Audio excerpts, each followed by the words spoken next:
Hello, my name is Richard Rolls. I am the Science Technician for the Education Department. I'm usually based in Role 314. This video is for ECKP401 students. This is the third video in a series of short films regarding seeds and plants. All these videos contain basic ideas that you can take into school. It's up to you to develop and enhance these ideas on the needs of your pupils and the environment that you're teaching in. In this video, we will be continuing the theme of germination, and particularly we'll be looking at what we have here, a self-watering flower pot. Before we look how we make this self-watering flower pot, I thought we'd have a quick closer look to see what's going on here.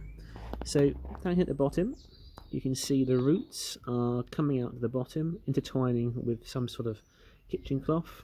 And you can look on through, so the roots are going all the way up, obviously connecting to the stem of the plant. This is barley seed, it's quick growing. Right, let's see how we can make one of these. So, self-watering flower pots. How do you make it? Well, have a look at what the kits we have here. So, for this, we need a 2 litre empty bottle, plastic bottle, a pair of scissors. This is kitchen cloth, which you've cut into strips. Some barley seeds. Wheat would be fine, but I'm afraid of barley because I'm pretty sure it works every time. Some water. You'll see that reason why in a second. And in here is some compost. Any multi-purpose compost will be absolutely fine. Just be aware with multi-purpose compost that some people do have reactions to it if you have existing skin conditions. So you might want to be aware of that with your pupils, and if there's an issue, think about providing some gloves, some safety gloves if possible. Okay, right. So, bottle. Now this is the tricky bit. Kits and scissors and knives can be quite, well, not the done thing. Things you need to make an incision into the bottle. You're going to cut the bottle off. So before a session starts, I would actually go and make an initial incision, because with scissors and children it can get a bit fiddly. There might be an incident or an accident. So make a cut before the session starts. So you can do it with scissors or a penknife or a knife, whatever you're comfortable with. Obviously scissors would be safer. Right, so what to cut now. So always remember, when you're cutting anything, you want to have as much control as possible. So with your non-cutting hand, put all your weight and pressure onto the bottle, and with your cutting hand, cut all the way around. See how much control I have when I'm cutting. So not like up here or up there. You know, do that, you poke someone's eye out. No, I'm in nice control. Okay. Okay. This is down. So we should have something like this. Okay. So 2/3 of the bottle here and a third, or just under a third on this side. Okay. So the idea is it pops in like that. Okay. That is your flower pot, if you like. Next thing, undo the lid. Again, place in, make sure you're happy. That looks absolutely fine to me. Okay. Okay. Now, this is your wick. Bit of kitchen cloth. You have to feed it through the neck of the bottle, so it comes at something like this. Okay. Let's let it drop down. Now, to hold that in place, we need some compost, which is in this one. So I'm going to put compost in just up to the level here. Okay, see that? And then I'm going to place it into here. Right. Next, we're going to think about seeds. So, as mentioned before, these are my barley seeds. Seeds can be purchased from any sort of garden centre, DIY shop, barley or wheat, again, absolutely fine. But hey, it's science. You can experiment and maybe think about putting something else in. A bit of runner bean seed and see what happens. Entirely up to you. But for class, for quick results, I always recommend barley. So the question is, how many seeds do you want to put in there? You might want to put 1 in. You might want to put 20 in. Would there be a difference? Well, that's maybe something you could test out with the pupils in your class. For this instance, I'm going to put in maybe a dozen or so. Now, what I'm doing here, I'm just dropping the seeds in the top. Okay. No particular real order. Okay. I don't know if you can see that at all. And there we go, something like that. When I say no real order, you probably don't want to put all the seeds in a slide that size in there because that won't be very good growing. So some space would be ideal. Okay, so there we go. So maybe that should be enough. Okay. Now back to my compost, which I'll just put down here, and then I'm going to sprinkle a little bit of compost on the top just to lightly cover it.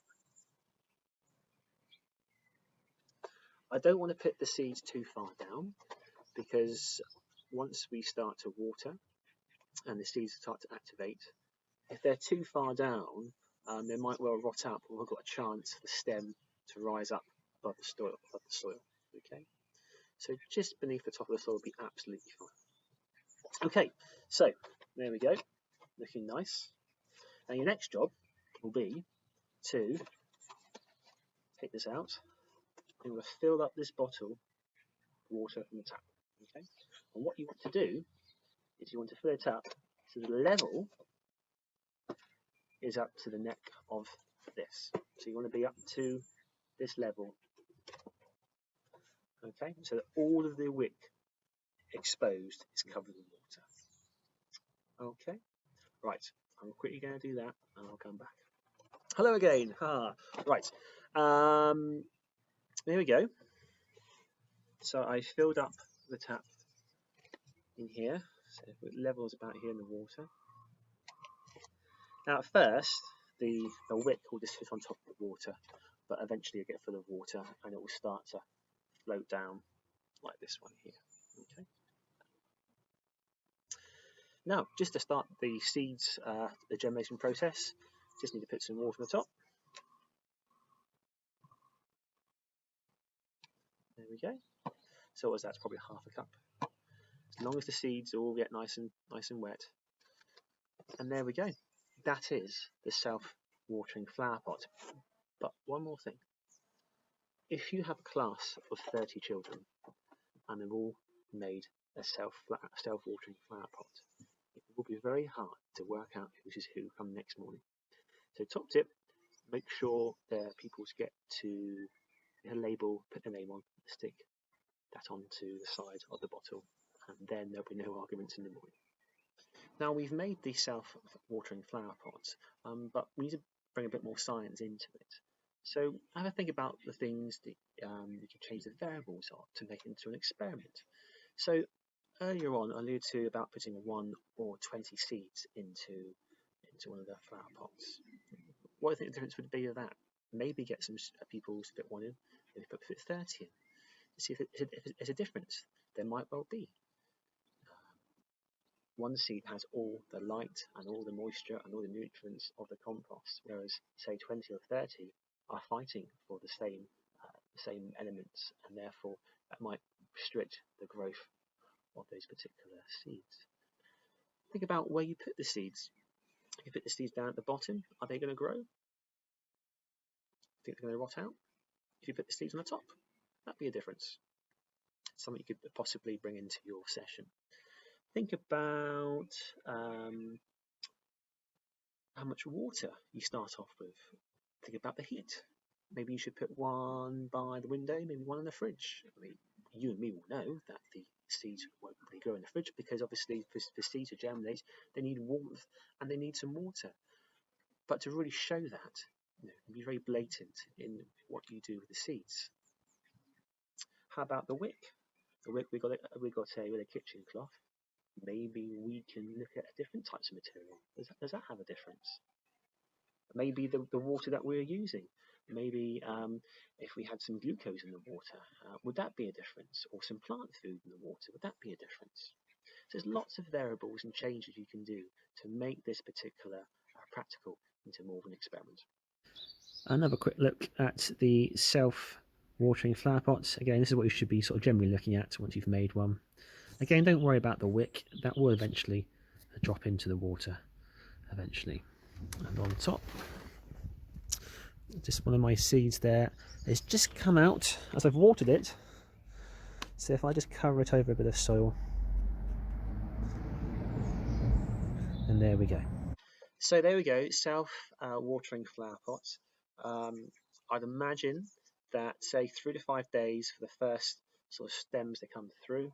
I would also imagine that the amount of water held in this would possibly keep it watered for up to 3 weeks, 2 to 3 weeks, depending on how warm it is.